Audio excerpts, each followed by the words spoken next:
Comment vous définiriez l'intervention d'Israël sur Gaza? Sauvage.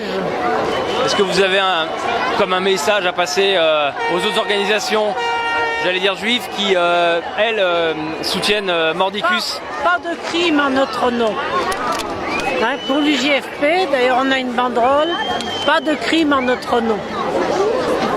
Il y a un film qui s'appelle The Lab, où d'anciens militaires qui sont des marchands d'armes israéliens disent que pour un Israélien tué, il faut tuer 100 Palestiniens. Il le dit au cinéma publiquement. Il faut vous renseigner sur ce film, The Lab, je crois qu'on le trouve sur Internet.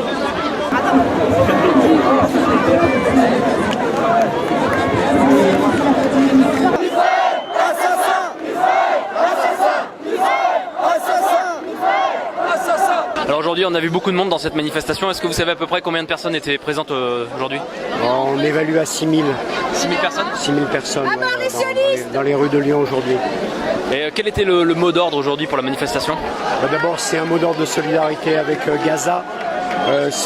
Ça montre que les citoyens ne laissent pas faire ce qui se passe à Gaza, à la différence de nos gouvernements et des gouvernements de l'Europe qui ne bougent pas. Justement par rapport au gouvernement de l'Europe, comment vous avez appris le communiqué de l'Elysée, comment vous l'avez pris? Ce communiqué est totalement inacceptable. On ne peut pas dire à Netanyahou allez-y par tous les moyens possibles.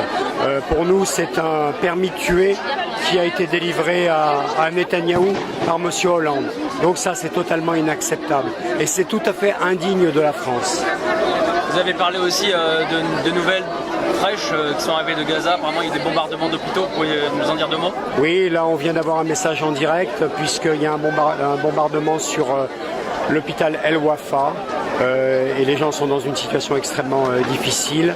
Et ce que nous savons aussi, c'est que l'Organisation mondiale de la santé dit que le système de santé risque de s'écrouler dans les jours qui viennent à Gaza. Donc la situation est absolument terrible. Qu'est-ce que vous allez faire comme action dans les jours à venir? On appelle à un nouveau rassemblement mercredi prochain, place des terreaux.